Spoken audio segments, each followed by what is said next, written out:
When examining the Hebraic sourced Kabbalah, and describing it in English, one cannot ignore the importance of linguistics. A detailed examination of the directional opposites of left and right should employ etymology and lexicology. Arguably, a failure to examine the etymological origins of these English terms will make us victims to the absurdity of rationality, the left, and thus ironically we can never truly understand the paradoxical nature of Kabbalah. Indeed, reason repels transcendence, Marcus. 173. Here we will analyze each of these directional opposites as distinct entities, and then proceed to argue that it is the goal of the Kabbalah to transcend, or rather acknowledge the ambiguity of this duality. Ultimately, the Kabbalist experiences Devkuth and divine revelation through the unification of these directional opposites. Independent of Kabbalism, we coincidentally find Sephirotic themes in the etymological origins of the English words left and right. It might be impossible to substantiate the bold claim that the adoption of these words into the English language was theologically motivated.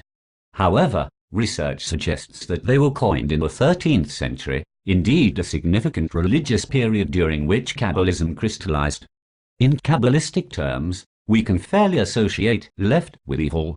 The demonic left side has its root in the left side of the divine, Wolfson.lcr.32. From a linguistic standpoint, the word left has a twofold definition. It signifies a direction, but also within the context of a sentence can carry a negative connotation signifying abandonment, that is, I left my wife. Thus in the Kabbalah and the English language alike, left symbolizes that which is bad. Further etymological research into the word left supports this idea. First used in 1205 AD, the word left derived from the Old English lift, which meant weak and foolish, harper. It was popularly employed as opposite of right, ibid, which seems reminiscent of the Zoharic other side or sitra ara. Interestingly enough, sinister is Latin for left or on the left side, ibid. Conversely, right, first seen in 1125, derived from the Old English word recht, which did not signify direction, but rather meant good, proper, fitting, straight, ibid. Perhaps even more suggestive of the theological derivations of these terms is that in the English language and Kabbalah alike, left and right have been often associated with anthropomorphic traits, specifically hands. The history of words for right and left shows that they were used primarily with reference to hands, Buck. 865. Indeed, the Latin sinistra translates to left hand, while the Latin dexter means right hand, Corley. Latin dictionary, suggesting that the right hand is a dexterous hand. This superiority of the right hand has been identified in Zoharic literature by Elliot Wolfson. The right hand of God is described as the one glorious in power, Wolfson.lcr.44. Indeed, glorious in power is a significant phrase, for it signifies a unification of left and right. Jivura, the Sephirotic emanation resembling God's left arm, Mat.35, also denotes the power of God, Column.mt.213. Here, it is important to note that the arm of God and hand of God are used synonymously in Zoharic literature. Thus we can fairly equate the right arm, Hesed, and the left arm, Jivura, Mat.35, of God with his hands. Because the right arm is glorious in Jivura, we can further deduce that the left is contained in the right. Interestingly enough, the direction north, also corresponding to Jivura in the Zoharic reference to Haran, Mat.77, derives the Proto-Indo-European base, na, meaning left, harper. This understanding of the Sephirot in anatomical terms will lead us to the moral qualities assigned to the left and the right by the Kabbalists. Daniel Matt makes explicit the directional aspects of the Sephirotic emanations in corresponding them with the human anatomy. Indeed, above we see that Hesed and Jivura represent the left arm and right arm of God. Additionally, Nizar and Hod form the right and left legs of the body and are the source of prophecy. Yesod, foundation, is the ninth Sephira and represents the phallus, the procreative life force of the universe, Mad.36. Envisioning the Sephirotic tree as a constellation of emanations corresponding to the human body indeed instills this vision of the divine as an anthropomorphic figure corresponding to the human form. Some scholars have attributed the upper two emanations, Bina on the left and Hokma on the right, to the left and right cerebral hemispheres of the brain, which functions in human beings through the neshama. You will recall that our neshama is partly embodied and partly transcendent, the antenna that connects us to the collective wisdom of our people and humankind. It channels the intuitions that spark our creative processes, which have been dubbed our right brain activities. It is not surprising, therefore, that the Kabbalah associates Chma with the right side of our brain, Ys.86. Indeed, Hokma represents the wisdom or primordial idea of God. Column.mt.213, which is corporeal and incorporeal, embodied and transcendent, and rational in its irrationality. Conversely, the left emanation Bina, the understanding or the intelligence of God, Ibid, is the weaker, non-dexterous hand. Thus we find it corresponds only with rationality, Western, directionally left so to speak, society, by this popular definition, is left brain-oriented, living by logic alone, while repressing inspiration and intuition, is like driving a car with only half its cylinders firing. But artsy, disorganized people who have neglected their left brain functions are also driving with their cylinders shut down, because their brain requires unblocking. People who fail to synthesize their Chma and Bina into single quotati also need Sephira rebalancing, because disorders of our cognitive Sephirot are interrelated, Ys.171. By relating the left and right cerebral hemispheres of the brain to Bina and Hokma, many themes emerge. Indeed, the left brain and Bina alike are related to understanding and rationality, while the right brain and Hokma resemble irrationality, synthesia, or rather, wisdom beyond rationality, hence the primordial idea of God. Like the split-brain patient whose cerebral hemispheres have been severed from one another rendering him incapable of proper functioning, a split between Bina and Hokma renders the mystic incapable of perceiving a spiritual vision. Indeed, it is impossible for any emanation to apprehend or perceive spiritual vision or supernal perception except through the mediation of wisdom and understand, R.Isaac.167-168. Indeed, Rabbi Isaac ben Jacob HaKohen, in his treatise on the left emanation, believes that the source of evil is from the left side, namely Bina, understanding. It is probable the rationality we have ascribed to the left side can explain how evil originates in divine thought, Mat.36. In his description of God as a Nesof, Daniel Matt makes a godly irrationalism, so to speak, explicit. Anything bounded is finite. Anything finite is not undifferentiated. Conversely, the boundless is called a Nesof, infinite. It is absolute and differentiation in perfect, changeless oneness. Mat.ek.29. Indeed, Rabbi Eliezer instructs the mystic to relinquish your ego and forget all your troubles, Newberg.104, in order to achieve this oneness. Here we see the rationality left side as a stumbling block to God, and thus we can attach it with an evil and deceptive connotation. Christian mystic and poet William Blake explicates this intellectual stumbling block of the left. Man's perceptions are not bounded by organs of perception. He perceives more than sense, though ever so acute, can discover. Blake.75. Blake makes his contempt for rationalism more explicit by comparing it to the demonic Sitra. When I came home, on the abyss of the five senses where a flat-sided steep frowns over the present world, I saw a mighty devil folded in black clouds, hovering on the sides of the rock. With corroding fires he wrote the following sentence, now perceived by the minds of men, and read by them on earth. How do you know but every bird that cuts the air away is an immense world of delight, clothed by your senses 5? Blake.183. Although Blake is notorious for his unconventional grammar, we might assume he capitalized bird to give it a divine undertone, thus arguing that it is our rational senses that, close as to God, rather than leading us the right way to God, we are left with the devil when we solely depend on our five senses. Conversely, the right side can transcend rationalism. Blake seems to describe the right emanation of Hokmah. The road of excess leads to the palace of wisdom. Blake. 183. Indeed, here we might imply that this excess can correspond to Hokmah's divinely overflowing aspect, and by incorporating the palace of Javura, a paradoxical wisdom contained in Hokmah is achieved. Indeed, here we see that a successful containment of left in right can bring a certain revelation. It is by incorporating the rationality of the left that the right side can irrationally perceive God, or achieve oneness, so to speak. This incorporation of left into right, understanding into wisdom, binary into Hokmah, and the resulting right-heavy, pure wisdom created from this fusion is elucidated in the Jewish-Egyptian Book of Wisdom. I prayed and understanding was given me, I called upon God, and the spirit of wisdom came to me. I loved her above health and beauty, and chose to have her instead of light, for the light that cometh from her never goes out. For wisdom, which is the worker of all things, taught me. For in her is an understanding spirit, for wisdom is more moving than any emotion. She passeth and goeth through all things by reason of her pureness.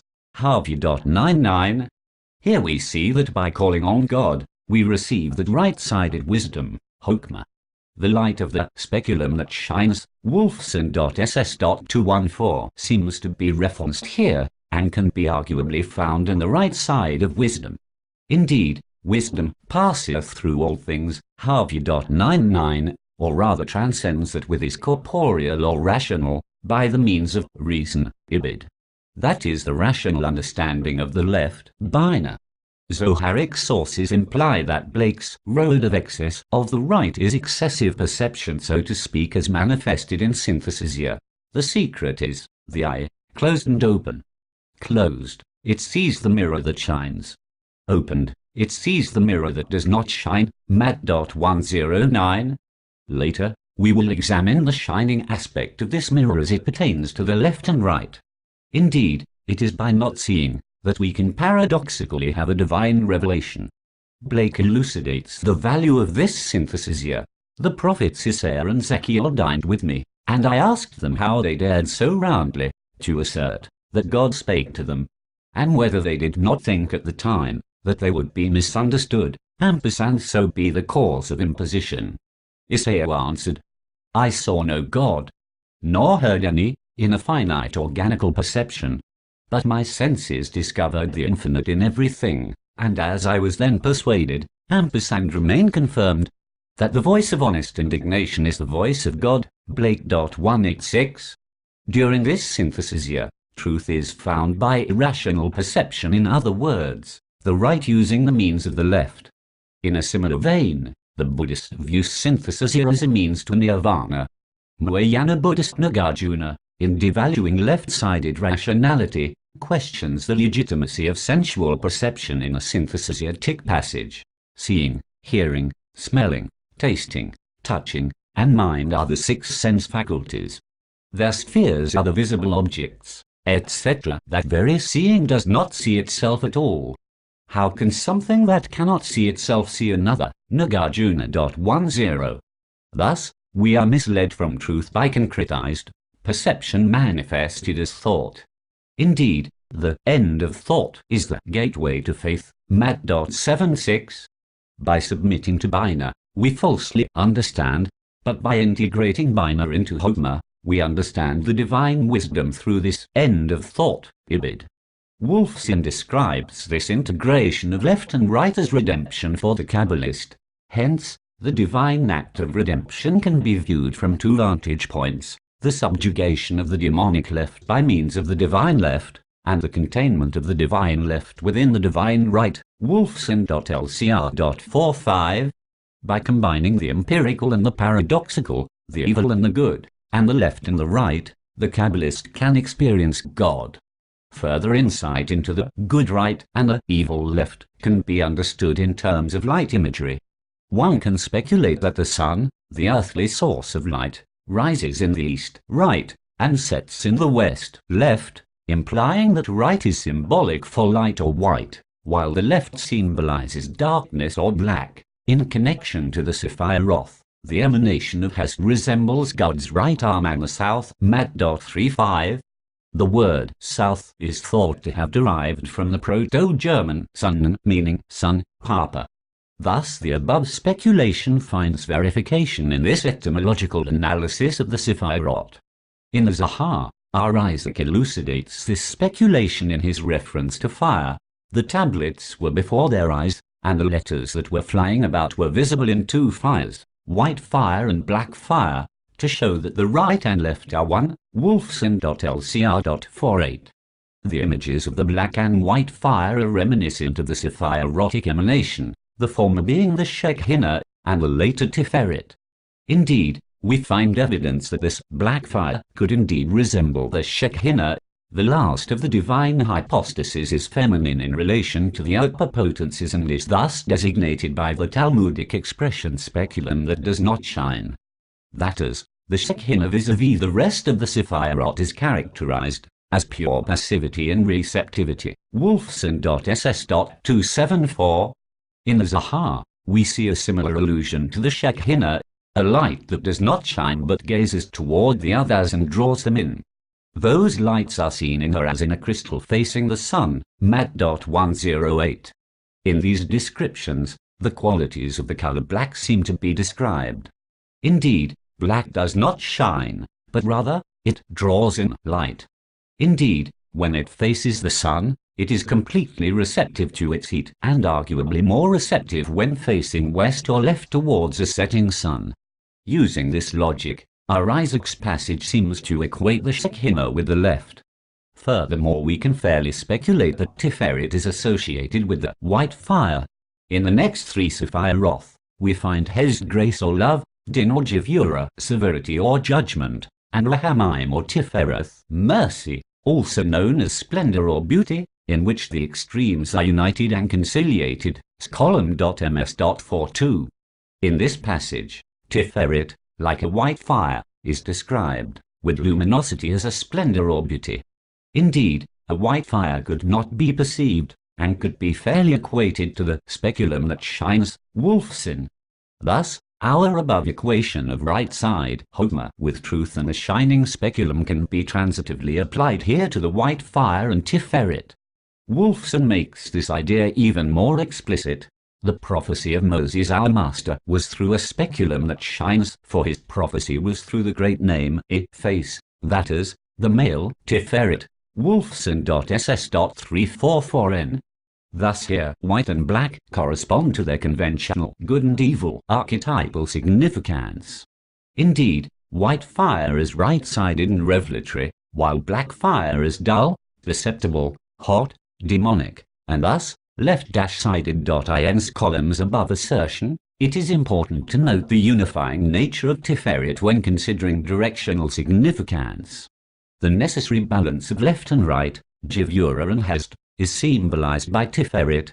Ideally a balance is achieved, symbolized by the central, Sephirah, Tiferet, beauty, also called Rahamim, compassion.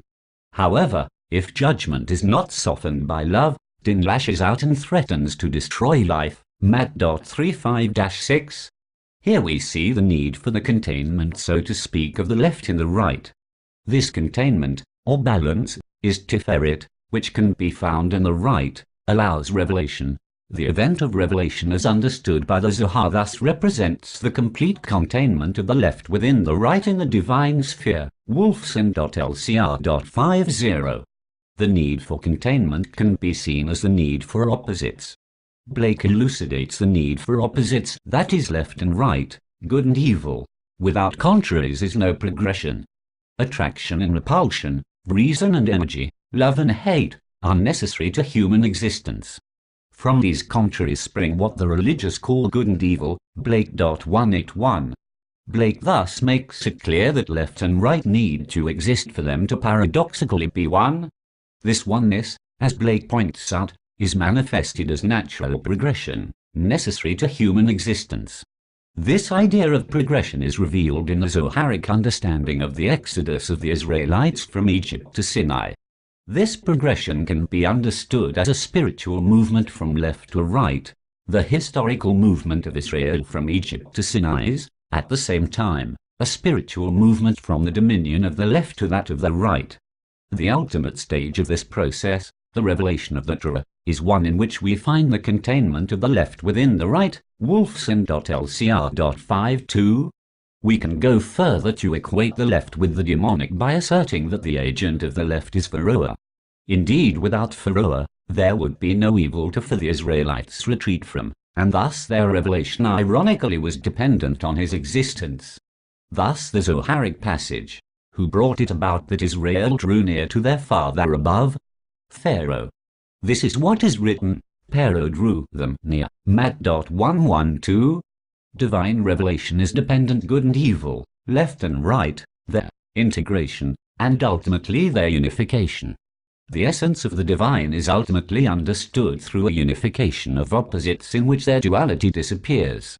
In his water, light, and colors, Spanish Kabbalist Moses Cardavera elucidates this ultimate unification, a negation of opposites as a means to understanding the divine essence. Imagine a ray of sunlight shining through a stained glass window of 10 different colors. The sunlight possesses no color at all but appears to change hue as it passes through the window. The light is not essentially changed, though so it seems to the viewer. Just so with the Sephirot.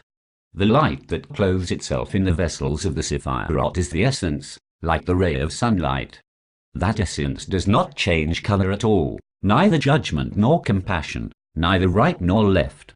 Yet by emanating through the Sephirot the variegated stained glass judgment or compassion prevails. Harvey.105.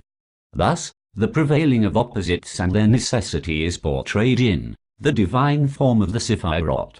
However, they do not exist as opposites or distinct elements, but are rather unified in the constellation of emanations that constitute the divine.